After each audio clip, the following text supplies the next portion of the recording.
Well, welcome in, hockey fans. It's Denver, Colorado, but as you can see, I've got a Nanook with me. The assistant coach, Chris Brown, is with me today. And Chris, let's start off with why you're all by yourself here. Yeah, it's been a travel nightmare. I think like everyone's seeing across the country, and certainly impacted us. We have guys trickling in from Seattle because we obviously fly through Seattle from Fairbanks. So about half the team was still there, and some of them are still stuck in Seattle, including our head coach. Coach Largent is still there. They're supposed to get in tonight, hopefully. We got our fingers crossed that we can get them here. And our other assistant and our equipment manager and our trainer are all still stuck in Fairbanks. And we learned last night that their flight was canceled for tomorrow already. So, yeah, it's just makes you appreciate when things go smoothly when you have to go through this. Well, you guys definitely have the travel experience before and after and during, I guess I'll say, because getting in and out of Fairbanks is probably not the easiest thing for you to do. And you spend a lot of time on the road. Right now you're starting, 10 games on the road? Is that right, with a little break in between for your alumni? Well, it's 3 weeks, but it's 6 games. So, okay. Yeah, we're here in Denver for the New Year's. Then we go to Maine and play Maine next weekend, and then the weekend after that we play the Gophers in Minnesota, and then and then we have an off week. But yeah, this is our second 3-week road trip of the season. The first one we did was Omaha, Clarkson, Cornell. So we were in the Eastern time zone, four time zones away from Alaska. So it was quite the trip, but it's a great experience for our staff and our players, and we're used to traveling, and getting in and out of Fairbanks is nothing new to us. But yeah, it's the nice thing about this trip is it's during the break between semesters, so they're not missing school. And even when we were on the first road trip, with a lot of the classes still online, they're able to still keep up.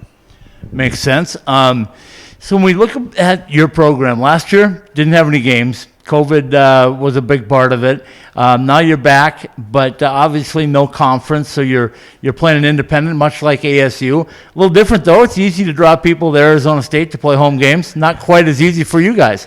Yeah, it's part of the one of the challenges we face as an independent is getting teams to come to Fairbanks. But we also feel like it's a great hockey community. It's a great place to come play games. There's a great fan base there, and certainly it's a unique place to travel to. Mm-hmm. We had Omaha up there this year. We had Clarkson up there. I know next year we already have a few teams committed to come up there. So I think people see the tradition that we have up there, and you just know what you're getting into, some cold weather, and but there's also some unique things that the teams have been doing when they come up there. And RPI was just up there for 4 games before the break, so I know they enjoyed the trip. Everyone that's been up there has enjoyed the trip, so it's a challenge, but it's not something that we can't overcome with getting teams to come there, and we appreciate when teams do, and we always reciprocate.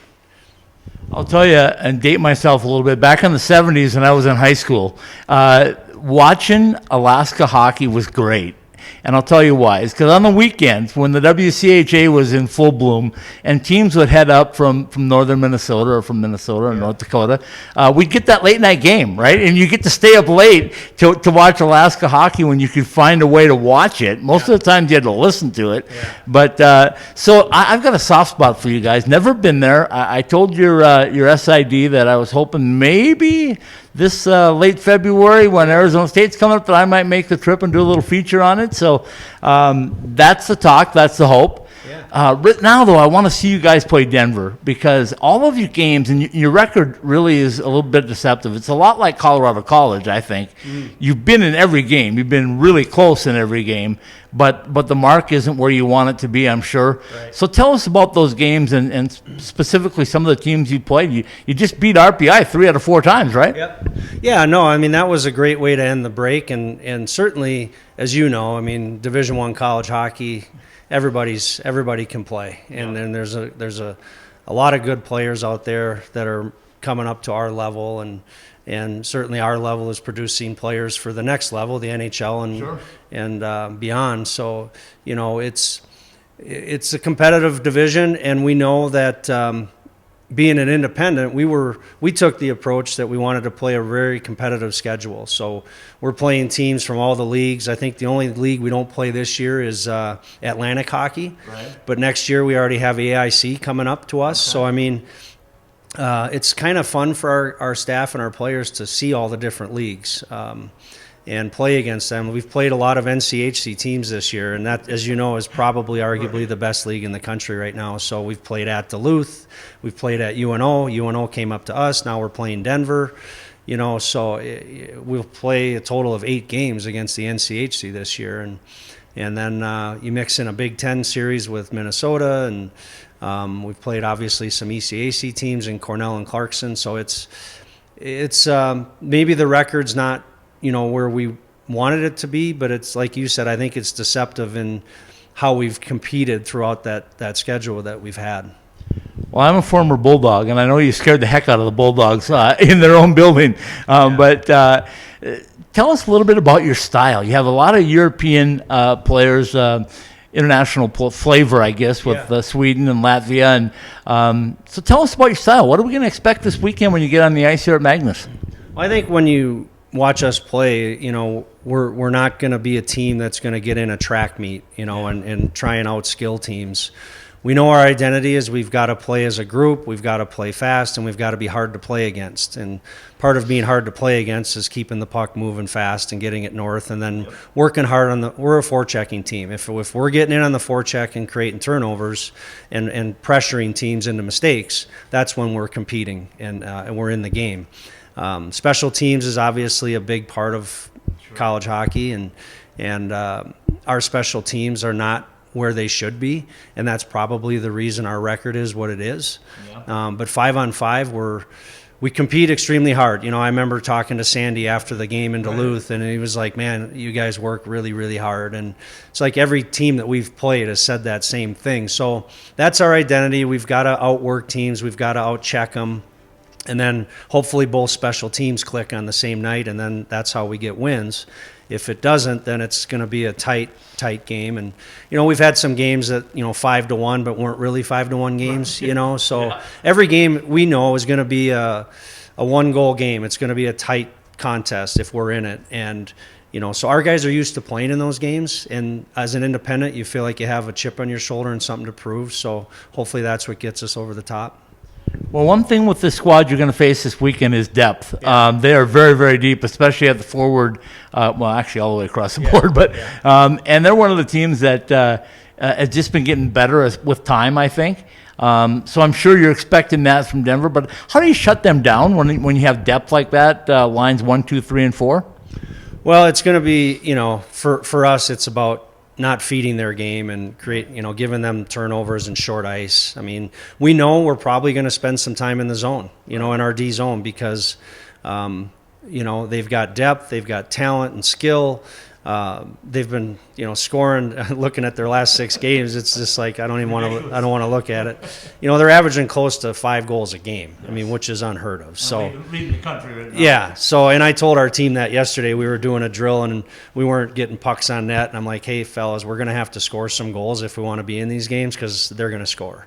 Yeah. And obviously for us, we've got to play a tight checking style and a more structured game to try and maybe frustrate them and not give them opportunities with stupid turnovers and things like that, and or selfish one-on-one plays. We've got to keep the puck advancing, because it's scary to watch on tape what they have.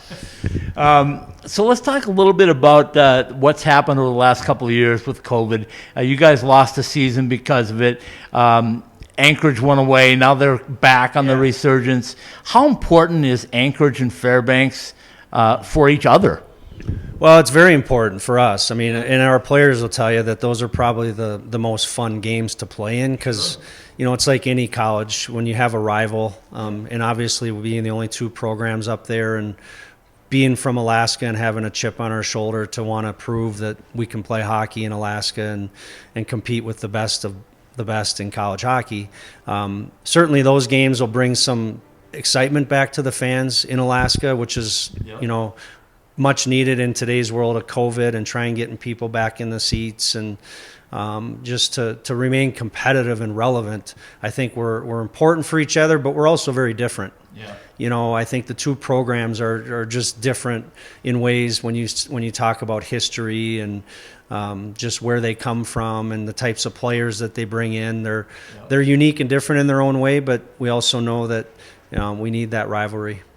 As unique and different as the two cities of Fairbanks and Anchorage, right? Only 6 hours apart, but completely different. Yeah, for sure. I've done both. You know, I coached at UAA in the late '90s for 3 years and lived in Anchorage, and that was part of the attraction for me when this opportunity came up last year when Coach Largent called and was looking for an assistant coach. I was at a stage in my career where I was looking for, maybe a new challenge, new way to grow as a coach, and still some years left on the tires in my coaching career. So coming back to Alaska was something that was very attractive to me because I enjoyed my experience in Anchorage, and now I'm enjoying being in Fairbanks, which is different. Yep. And unique in its own way and special in its own way, and I love Alaska. Well, I'm going to ask you this, because last April, I took a trip. It was to do two things. It was to brand my company, but also to get a feel for what hockey was like from, say, 16 to 22. So I left Arizona. I drove in my car all the way to Michigan, watched the BioSteel All-Star Game, USHL, went to the Frozen Four in Pittsburgh, came back, watched AHL hockey in Colorado, then went and watched ACHA National Tournament in St. Louis, and then went from there to Dallas, Texas, Frisco, I should say, to watch the under-18s. And I came away with it, Coach, by saying that, man, there's not a lot of difference between the top-tier 16-year-olds and the top-tier 22-year-olds. It's gotten so close. Yeah. You coached in the Division III ranks for a long time and had a lot of success. Yeah. You chased one program out. You sent St. Thomas. You said, you're too good. You got to get out, right? Yeah. So tell us about that and just how close NCAA Division III and NCAA Division I are really getting. Well, I know being at the Division III level for a long time, certainly saw the growth and improvement in every aspect of that level, from funding to fan experience to quality of play to quality of coaching. There's just a bigger pool of players out there. And today, Division III is thriving because Division I hasn't grown, by too much here in the last 10 years. Added a few teams, lost a few teams. Yeah.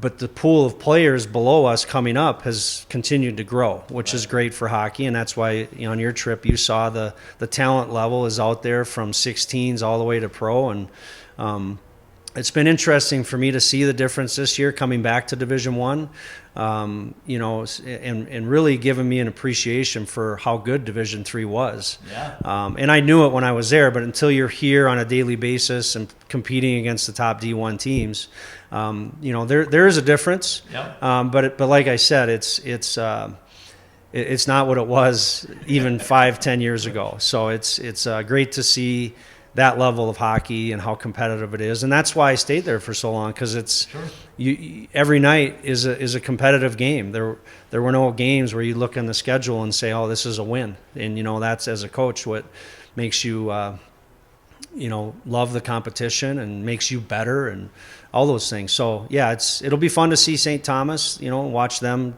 come from D3 to D1, and right. I know there's a few other programs out there talking about it, and I hope Augustana making the jump for sure. Yeah, that's another program. So I mean, we need growth at the Division I level because there's too many good hockey players out there that aren't getting an opportunity to play at the highest level of college hockey. Two final ones for you. One is hockey related, one is not. Sure. So on this one, we talk about the need for not only more lockers at the Division I level, but I think we're going to need a new conference or a realignment of some sort. You guys have been through it, the CCHA, the WCHA, go down the list, right? Yep. But how important and how successful do you think a good West Coast conference would be now that we have both Alaskas back, we have Arizona State back, if we could get a UNLV, right, say, or University of Arizona now getting a brand new building for their ACHA club. If we can get a few more of those, can you see a very successful Pacific Coast League? Oh, without question. you know, and you see it already with, you look at what Arizona State has done in a short period of time. Sure. I mean, making the NCAA tournament as an independent, and, you know, they've got, I don't know how many NHL draft picks on their team now. You know, I look at the Doan kid who came in there this year, and it's, you know, they're attracting the top players. So, and if you add, you know, some other teams in those markets on the West Coast, it's going to be the same thing. Yep. You know, it'll make it harder, I think, on some of the teams in the Midwest and on the East Coast, because it's real competition. Well, Vegas has exploded. Over the 7 years that I've done this company, they've just gone bananas. And UNLV is next, to be honest with you. I think they're one thing short, and that's simply dominating at the level that they're at. They really want to win an ACHA title before they make any kind of jump. But the facilities are certainly there. If they get their athletic director solidified and can get him or her on board, I should say, I think they may be next to go, but that's speculation on my part. So the final question for you. You've been in Alaska for a little bit. I grew up in northern Minnesota. I know the wildlife. You got any wildlife stories? I asked Tavis about that, McMillan, when I talked with him, and he told me a good moose story. But you got any wildlife stories from the great north of Alaska? Well, I mean, me personally, I've only been in Fairbanks a short time this year, and I haven't experienced any crazy wildlife stories there yet. Definitely, had some trouble getting up the hill to my house after the first snowfall. I didn't have the snow tires on yet, so and I was ashamed because I'm a Minnesota guy. I should know better. But when I was in Anchorage the first time, we had a great story where we brought in a recruit who was from like Illinois, you know, and hadn't really experienced the moose and the bears, and I took him on a walk on this path that we always took recruits on because it's a beautiful walk. It's out by the water, and you'd see moose. And I just always tell them, hey, you know, there's a chance. You never know if there's a cow and calves that we could have to climb up a tree, you know, and if we get charged. And he thought I was joking. And sure enough, about a half mile in, we come across a cow and calves, and I was up the tree before he even knew it. Because the cow charged, you know, and it was a bluff charge. But anyway, a charge is a charge to me. I got up that tree and I was just yelling at the recruit, and I thought when I was in the tree, there's no way we're going to get this kid. But we did. You know, I think it was exhilarating, and it's exciting to live there. And that was probably the best story I had with a recruit and wildlife in Alaska. Well, I'll tell you, a real quick one on my part is that growing up in northern Minnesota, and you know, I made the trip one time from where I lived in northern Minnesota to Grand Forks for a UND game, and the marshy lands up there, I mean, you go 60 miles to seeing nothing, not even a house, and a moose came out of the marsh. Wow. And I was driving a Buick Regal at the time, and we hit him and shattered the window, glass all over the place. It ends with my wife and I were both safe, so no big thing on that. But we were stunned, and as I kind of came back around after like 30 seconds or something, I could feel hot air on my cheek. And the moose's head and nose was at my cheek through my window that had broken. Wow. Wow. And he wasn't happy because he had a broken leg. Wow. So he was very angry at me. Yeah. And by the time he finally got away from my car, he wandered into the marsh, and the game warden at the time was able to come over there and find him and had to put him down. But they're big animals, so I have a lot of respect for them. You gotta definitely, when it's dark out and you're driving up there, you don't want to speed because they're not fast animals either when they're crossing the road. So it's not like a deer, you know.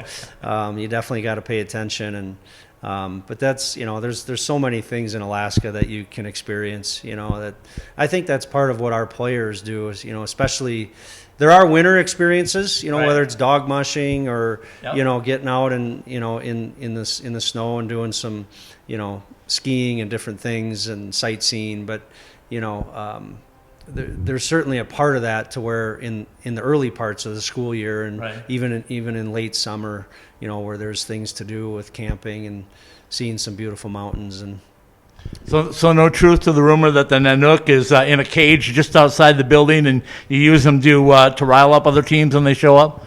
No. Hopefully we do that with our forecheck.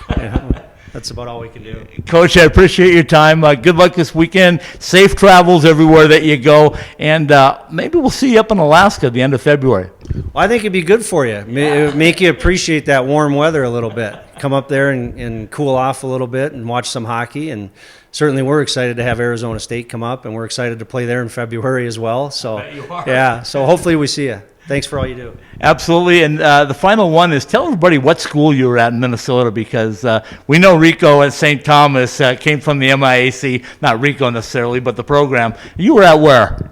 I was at Augsburg University for 15 years, 15 great years. Right in St. Paul, right? Well, it's in Minneapolis. Oh, Minneapolis. Yeah. So St. Thomas was on the other side of the river there at St. Paul, and we were the Minneapolis school, and they were a great rival all my years there. Yeah. And so, you know, we were not happy to see them go. You know, I certainly loved the competition, but there were, you know, some other dreams that they had, you know, to go Division I. I'm glad it worked out. It's great for kids to have a spot to play both on the men's and women's side, and they went Division I across the board. So, yeah, I don't see any other schools in that league doing that, or anywhere else for that matter, because it's quite an investment in your athletics, and certainly they had the money and the vision to do it. You know, it certainly takes the financial piece, but you also have to have the vision to do it, and I think their long-term vision is solid. So hopefully they, you know, continue to grow, and maybe that'll encourage some other schools, like you mentioned, some on the West Coast. I mean, we really need that from a hockey perspective. Coach, appreciate your time. Coach Brown with the Alaska Fairbanks Nanooks. Get out on the ice and take care of these guys, because you're the only one here, right? Yeah, it's going to be just me pushing pucks today and trying to run the drills, and so we'll make the best of it like we always do, and we're looking forward to playing the games this weekend. All right, folks, you heard it, a big rivalry, Alaska and Denver right here at Magnus Arena.